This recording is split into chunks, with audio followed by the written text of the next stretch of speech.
ان کے ساتھ ہوئے تھے اختلافات.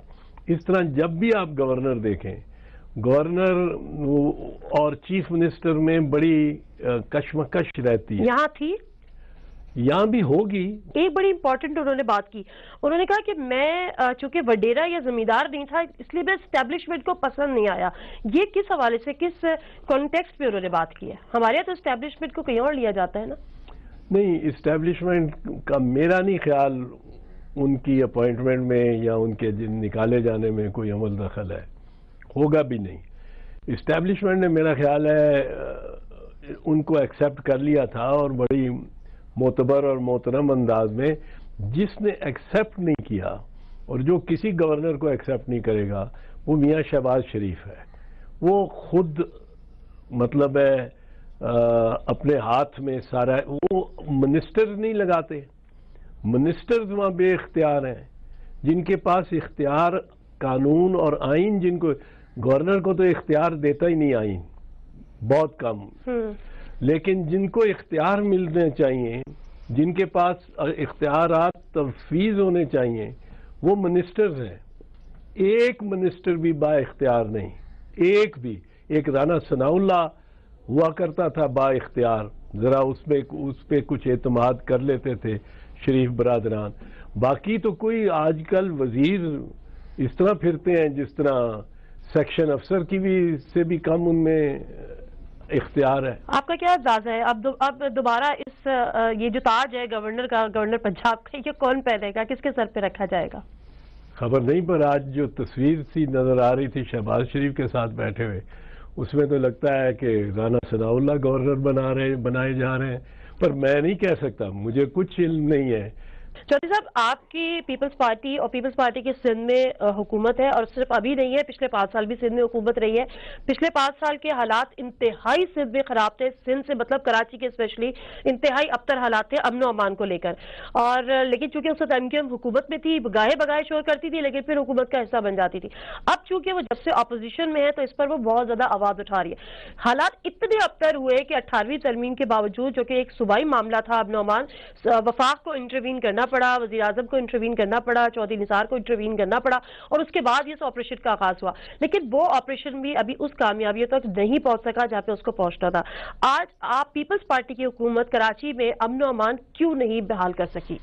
پہلی تو بات یہ ہے کہ یہ جو ایشو کو اجاگر کرتی ہے وہ ایم کیو ایم کرتی ہے زیادہ. ابھی ان کے نے آج ہڑتال کی کال دے رکھی ہے. ایم کیو ایم کی تو ایک مجھے سمجھ نہیں آتی ہے. ایم کیو ایم تسلسل سے حکومت میں ہے. اگر آپ 26 سال میں سے نکالیں تو کم از کم 24 سال ایم کیو ایم حکومت میں اور بالخصوص سندھ میں حکومت میں رہی ہے. وفاق سے نکل بھی گئی ہے تو سندھ میں حکومت میں رہی ہے. اور سندھ میں وزارت داخلہ اس کی جو ہے نا محبوب وزارتیں، وفاق میں پورٹس اینڈ شپنگ اور سندھ میں داخلہ، یہ اس کی جو مقصود نظر وزارتیں ہیں اور جو اس کو ہر وقت اس کے پاس رہی ہیں. نہیں سر، صرف 2002 سے لے کے 2007 یا 8 تک جب مشرف کا دور تھا اس دور میں وزارت داخلہ ان کے پاس رہی ہے. اس سے پہلے وہ مخلوط حکومت میں رہے ہیں، حکومت کے اتحادی رہے ہیں. یا تو ان کو آئی ٹی منسٹری دی جاتی تھی یا ان کو بلدیات کا بھی وہ مانگتے رہے، ان کو نہیں دیا گیا. مطلب ایسی منسٹری، وزیر صحت ان کا ہوتا تھا، وزیر سیاحت ایک دفعہ ان کا تھا، یا کوئی انڈسٹریل اس کا تھا. لیکن وزارت داخلہ صرف جب مشرف کا دور تھا وہ اس وقت ہول سیل ان کے پاس. مشرف کے دور میں وہ اتنے مقتدر رہے ہیں. جب 12 مئی کا واقعہ بھی ہوا 2007 میں، یہ ایم کیو ایم ہی تھی. ایم کیو ایم حکومت میں 24 سال میں سے 26 سال میں سے 23-24 سال حکومت میں رہ کے نمبر 1. نمبر 2، آج وہ کہیں کہ ہم حکومت میں نہیں ہیں. بھئی گورنر کن کا ہے؟ گورنر جب تک آپ کا جب ہی آپ کا ہو سکتا ہے. اگر آپ وہ تو کہتے ہیں آپ ہٹا دیں گورنر، وفاق میں لگائے ہوئے، وفاق ہٹا دیں. کیوں الطاف حسین اس کو واپس کیوں نہیں بلا لیتے؟ الطاف حسین کو چاہیے اس کو واپس بلا لے. یہ کراچی کے لاڈلے جو ہیں، یہ کراچی انہوں نے خود مطلب ہے ان کے ذمہ داری، اپنی ذمہ داری سے یہ قطعاً مفر نہیں حاصل کر سکتے، قطعاً نہیں کر سکتے.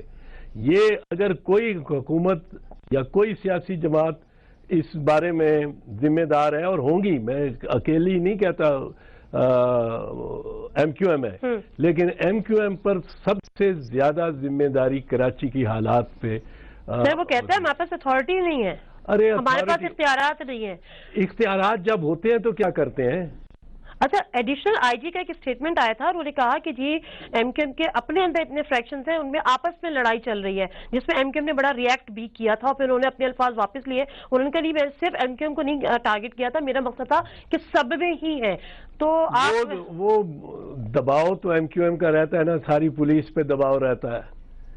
وہ اگر ایڈیشنل آئی جی اپنے الفاظ واپس لینے پہ اتنی جلدی مائل ہو گیا تو پریشر پڑا نا۔ تمام باتیں آپ کی میں مان لیتی ہوں، جب تک ان کا گورنر ہے اور رہے گا، یہ کہہ نہیں سکتے کہ ہم حکومت میں نہیں ہیں۔ ٹھیک ہے، میں آپ کی تمام باتوں کو ایکسپٹ کر لیتی ہوں، لیکن اس کے باوجود میرا سوال یہ رہے گا کہ کیا پیپلز پارٹی اس ذمہ داری سے بری الزمہ ہو جائے گی یہ کہہ کے کہ ایم کیو ایم 20 گورنمنٹ میں ہے تو امن و امان کا مسئلہ؟ میں نے یہ نہیں کہا، میں نے کہا ہے کہ دیگر جماعتیں بھی ذمہ دار ہیں۔ میں قطعاً نہیں کہہ رہا ہوں کہ پیپلز پارٹی حکومت بنا کے حکومت میں بیٹھی ہوئی اور پیپلز پارٹی ذمہ دار نہیں ہے۔ چلیں سر، ایک بریک میں اس کے بعد آپ سے یہ پوچھوں گی کہ پیپلز پارٹی جب ذمہ دار ہے تو پیپلز پارٹی اپنی ذمہ داری پوری کیوں نہیں کر رہی؟ مختصر صاحب بریک لیتے ہیں، اسی سوال سے واپس آئیں گے، ہمارے ساتھ رہیے۔ جی ناظرین، ویلکم بیک ٹو دا شو۔ اور کراچی کے حوالے سے بات کر رہی ہوں۔ کراچی میں امن و امان کی ایک دفعہ پھر ہم صورتحال بگڑتی ہوئی دیکھ رہے ہیں۔ پیپلز، وہی جو آپ سے سوال کہ پیپلز پارٹی کیوں ناکام ہوئی اور وفاق کو انٹروین کرنا پڑا؟ دیکھیں، 18ویں ترمیم یا 18ویں ترمیم، پاکستان میں ابھی تک جو وفاقی حکومتیں، مرکزی سٹرونگ مرکز کی حکومتیں رہی ہیں، ان کا ایک بیک لاگ چل رہا ہے، ان کے ایک فٹ پرنٹس ہیں سارے ملک میں۔ اور 18ویں ترمیم ایک جادو کی چھڑی نہیں ہے کہ ایک دم وہ سارا انریول ہو جائے، فیڈرل گورنمنٹ اور اس کا کردار ختم ہو جائے، اور فیڈرل گورنمنٹ کی ایجنسیز کا ختم ہو جائے، اور ایک دم صوبے بالکل با اختیار با صلاحیت ہو جائے۔ سو اگر فیڈرل گورنمنٹ نے سندھ گورنمنٹ کی یا کسی صوبے کی حکومت کی استدعا پہ، درخواست پہ کوئی انٹرونشن کی ہے، کوئی مداخلت کی ہے، کوئی جا کے وہاں ایکشن لیا ہے، فوج کے ذریعے یا رینجرز کو مہیا کیا ہے سندھ گورنمنٹ کو، تو اس کا کوئی، میں نہیں سمجھتا ہوں کہ آپ کو لگتا ہے کہ سندھ گورنمنٹ نے ریکویسٹ کی تھی فیڈرل گورنمنٹ سے کہ آپ آئیں اور یہاں پر؟ اس کے بغیر نہیں جا سکتی، اس کے بغیر نہیں جا سکتی۔ تو سندھ گورنمنٹ کی ریکویسٹ پہ ایبسولوٹلی اس کے بغیر وفاقی حکومت کسی صوبے کا انتظام یا اس کی لا اینڈ آرڈر کی سچویشن کو آئین کے تحت بالکل نہیں سنبھال سکتی۔ یہ پروسیس ضرور ہوا ہوگا۔ اچھا، رینجرز مانگے ہوں گے سندھ گورنمنٹ نے۔ رینجر تو سر وہاں پہ 88 سے یا اس سے بھی 80 کی دہائی سے ہیں نہیں، وہاں پہ جب سے بھی ہوں پر ہر دفعہ مانگنے پڑتے ہیں۔ اس کا مطلب ہے کہ کہیں نہ کہیں آپ یہ ایکسپٹ کریں گے اور آپ کو کرنا پڑے گا کہ پیپلز پارٹی کی گورنمنٹ ناکام ہوئی امن و امان کی بہتری کے لیے کہ اس نے وفاق سے مدد طلب کی۔ ابھی تک کوئی سندھ کی حکومت 1985 کے بعد جب سے ایپنسو اور ایم کیو ایم بنی ہے، لا اینڈ آرڈر کو ٹھیک رکھنے میں کامیاب نہیں ہوئی۔ وجہ اس کی بائی اینڈ لارج میں سمجھتا ہوں ایم کیو ایم ہے۔ کراچی کی امن و امان کی بدتر صورتحال کی ذمہ دار ایم کیو ایم ہے۔ ہر طرح سے با اختیار ہے، ذمہ دار ہے۔ جو با اختیار ہو، جو وہاں کی ایم این ایز اتنے زیادہ ہوں، جن کے میرا خیال ہے 15 میں سے 13 ایم این ایز ہیں، اور اتنے ہی اسی نسبت سے ان کے ایم پی ایز ہیں، وہ ہمیں تو کہا جاتا ہے، ہم پنجاب سے اگر الیکٹ ہو کے ایم پی ایم این اے آ جاتے ہیں تو ہمارے گریبان پکڑا جاتا ہے کہ تمہارے پنجاب میں کیا، چاہے ہم اپوزیشن میں ہوں، گریبان تمہارے حلقے میں کیا ہو رہا ہے، تمہارے لاہور شہر میں کیا ہو رہا ہے، تم کیا کر رہے ہو۔ تو یہ کس طرح بری ذمہ ہو سکتے ہیں؟ یہ تو معصوم اس طرح بنتے ہیں۔ مجھے تو حیرت ہوتی ہے اس بات پہ کہ معاملہ یہ نہیں کہ اور کوئی ذمہ دار نہیں، میں یہ قطعاً نہیں کہہ رہا ہوں، لیکن یہ تو اپنے آپ کو بالکل بری ذمہ جب قرار دیتے ہیں نا، یہ بھی ایم کیو ایم کہنا شروع کر دے کہ ہاں ہم بھی ذمہ دار ہیں، ہم سے بھی غلط کام ہوئے ہیں، ہم نے بھی بھتہ خوری کا حصہ لیا ہے، وہ بالکل ہی معصوم بن جاتے ہیں کہ جس طرح ان کا کوئی بیچ میں عمل درآمدی کچھ نہیں ہے، پر جب تک وہ پارسائی کا لبادہ اوڑھ کے اور بالکل اپنے آپ کو یہ کراچی کے لاڈلے اس طرح بات کرتے رہیں گے تو اس پہ لوگ اس کو ان پہ یقین نہیں کرتے۔ الطاف حسین صاحب کا اسٹیٹمنٹ ہے کہ کل کے بعد میرا ایم کیو سے کوئی تعلق نہیں رہے گا۔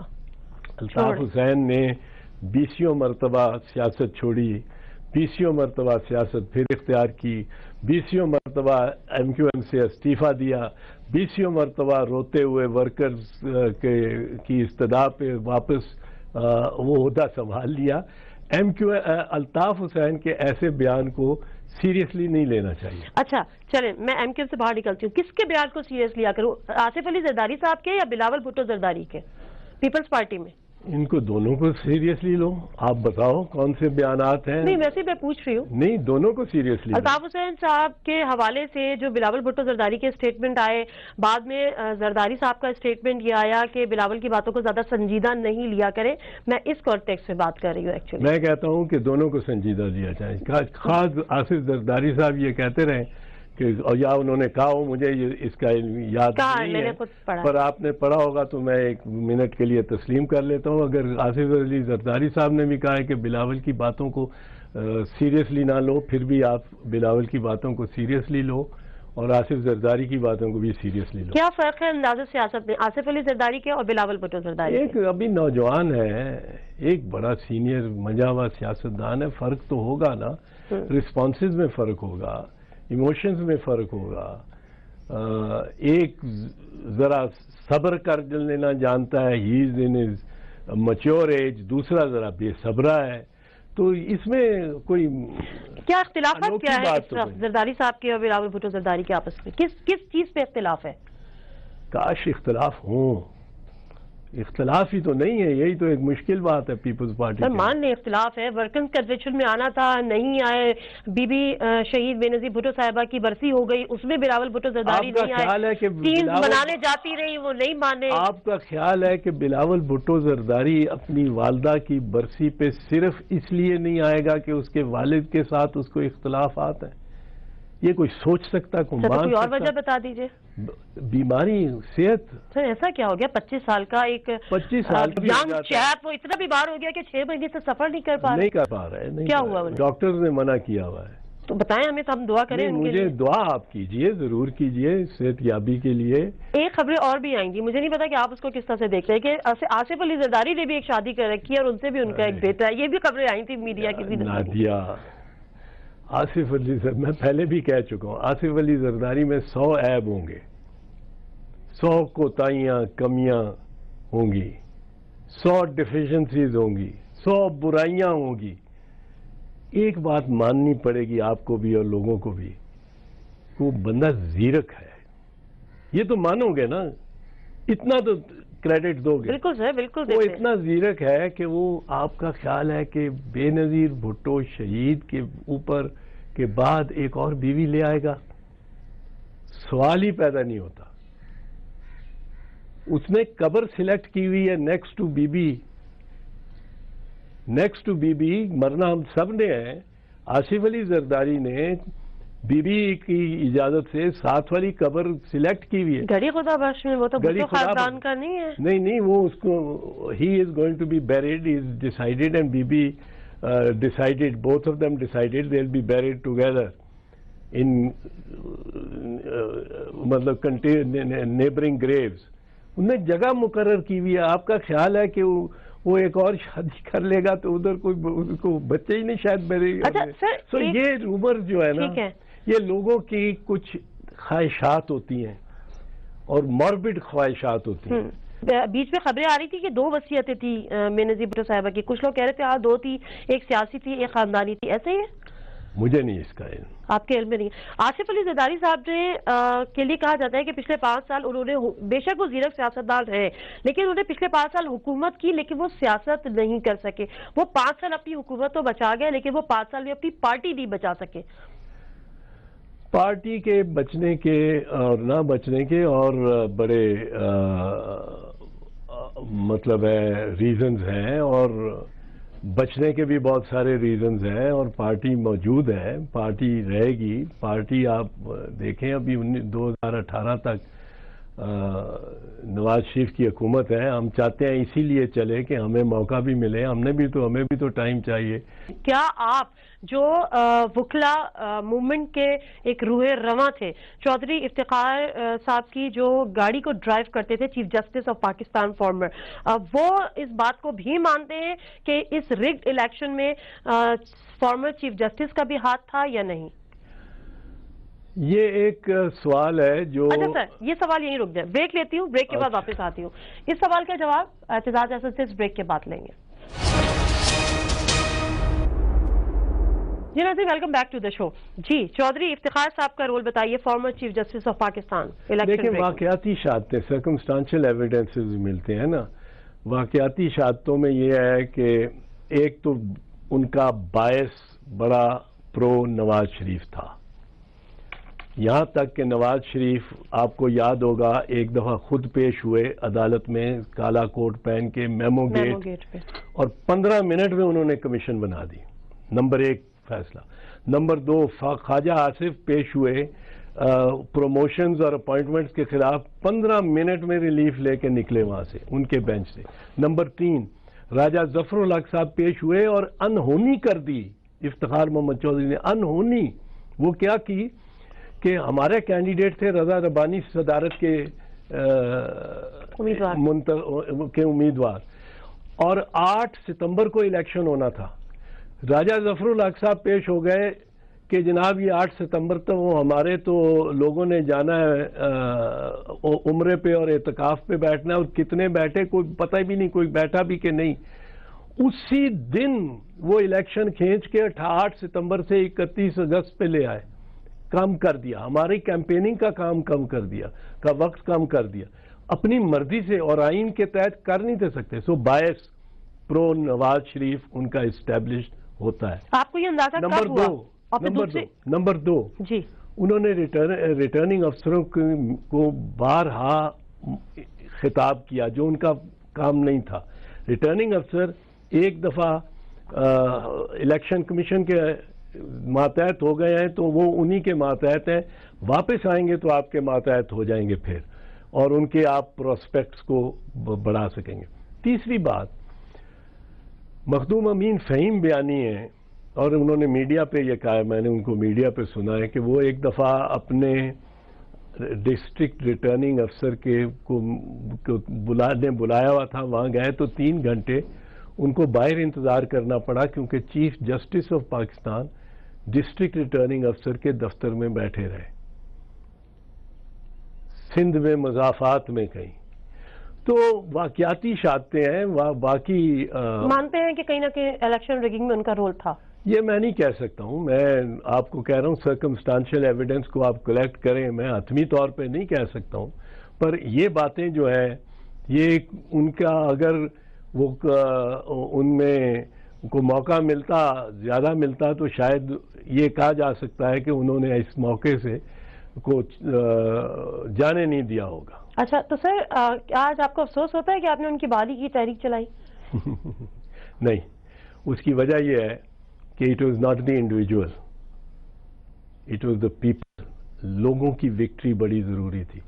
عوام کو ہم موبلائز کر بیٹھے تھے, کروڑا عوام ہمارے رستے میں آتے تھے اور مطلب ہے اپنے دل نچھاور کرتے تھے, کروڑا. ٹھیک ہے, یہ اور بات ہے کہ ان کی امیدوں پہ ہم پورا نہیں اترے, نہ افتخار محمد چودھری, نہ میں, نہ ہم میں سے کوئی.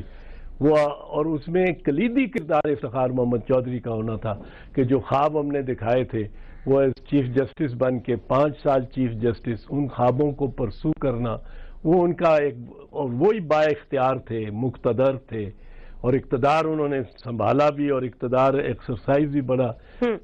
ٹھیک ہے, کل تک وکلا تحریک کے آپ ساتھ تھے, آج جب وکلا تحریک آئینی ترمیم کے اگینسٹ ہے, 21ویں آئینی ترمیم کے, تو آپ ان کا ساتھ نہیں دے رہے.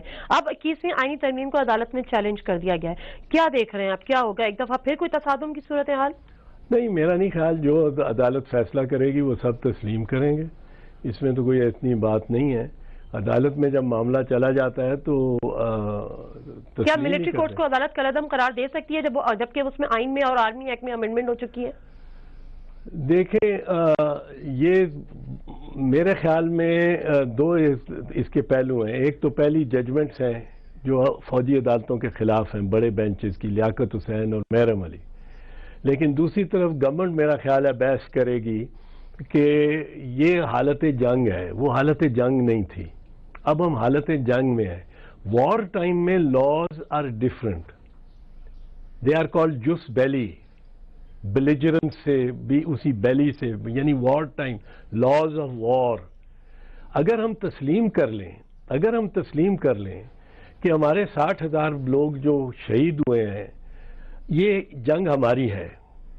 دوسری بات ہم تسلیم کر لیں پہلی بات کہ یہ جنگ ہے. اگر ہم کہتے ہیں جنگ ہی نہیں ہے تو پھر تو کوئی فوجی عدالتوں کا، اگر یہ عدالتیں تسلیم نہیں کرتی یا حکومت ان کو تسلیم نہیں کروا پاتی، کنونس نہیں کروا پاتی، حکومت کے لیے، تمام پارٹیز کے لیے یہ قابل قبول ہوگا کہ ملٹری کورٹس کے فیصلے کو اسٹرائک ڈاؤن کر دیا جائے؟ اور کیا پھر یہ پنڈی کے لیے قابل قبول ہوگا؟ یہ تو پھر قبول ہونا پڑے گا. سپریم کورٹ جو فیصلہ کرے گی وہ حتمی فیصلہ ہوگا، اس کو کون کہہ سکے گا کہ اس کے نتیجے میں کسی کو کا یا کسی چیز کا نہیں. خطرہ نہیں خیال کوئی کو کا کوئی امکان نہیں ہے. پر سپریم کورٹ یہ سوچے گی کہ لیاقت حسین کے وقت میں کیا 60,000 لوگ مارے جا چکے تھے، کیا لوگوں کے گلے کاٹے جا رہے تھے، کیا کراچی، لاہور، اسلام آباد، راول پنڈی، بنوں، کوئٹہ، پشاور، سکھر، ملتان میں دھماکے بم چل رہے تھے کہ نہیں چل رہے تھے؟ پہلی بات ہے یہ سوچے گی کہ کیا ہم حالت جنگ میں ہیں. اگر اس بات میں جواب ہوگا. دوسرا ہوگا کیا ہماری جنگ ہے کہ امریکہ کی جنگ ہے؟ اب لوگ ماننے کو تیار ہو گئے ہیں. وہ 4 جماعتیں جو 16 دسمبر تک مانتی نہیں تھی کہ ہماری جنگ ہے، P T I, J you آئی، جے آئی اور پی ایم ایل نواز، وہ بھی پہلا جملہ 17 تاریخ کی آل پارٹیز کانفرنس کا پہلا جملہ ہے قرارداد کا کہ یہ جنگ ہماری جنگ ہے. انہوں نے بھی تسلیم کیا ہماری جنگ. تیسری بات وہ اگر سوچیں گے کہ میدان جنگ کیا ہے، کیا میدان جنگ صرف فاٹا ایریا ہے یا نارتھ وزیرستان ہے؟ اگر صرف نارتھ وزیرستان ہے اور وہ میدان جنگ ہے، وہاں ملٹری کورٹس لگ سکتے ہیں. ٹھیک ہے. لیکن اگر سارا پاکستان میدان جنگ ہے، کیونکہ ہم کہتے ہیں FATA military courts, north Waziristan میدان جنگ ہے، دشمن کہتا ہے میں تو آپ کو کراچی میں بھی پڑھوں گا، کوئٹہ میں بھی ماروں گا، واگے پہ بھی ماروں گا، ہر جگہ. ہوپ فلی حکومت ان کو کنونس کر لے گی. میرے خیال میں حکومت کے پاس اس وقت ایک بہت آرگیوبل کیس ہے جس کو سپریم کورٹ سنے گی. آپ پیش ہونا چاہیں گے اس کیس میں؟ نہیں، میں پیش نہیں ہوں گا اس میں، کیونکہ میں وکلاء برادری کی فیصلے کا احترام کروں گا. جب وہ کہیں گے کہ اگر وہ کہتے ہیں کہ غلط ہے اور اس کے نہیں پیش ہونا چاہیے تو میری برادری ہے، میرے وکلاء کے ساتھ ایک کمٹمنٹ ہے، میں پیش نہیں ہوں گا. ٹھیک ہے. Thank you very much Chaudhry Aitzaz Ahsan sahab آپ کے ٹائم کا. ناظرین، ہم گفتگو کر رہے تھے leader of opposition senate Chaudhry Aitzaz Ahsan sahab سے. تمام ہی چیزوں پہ ان سے بات ہوئی ہے. نادیہ مرزا کو اجازت دیجیے. اللہ حافظ.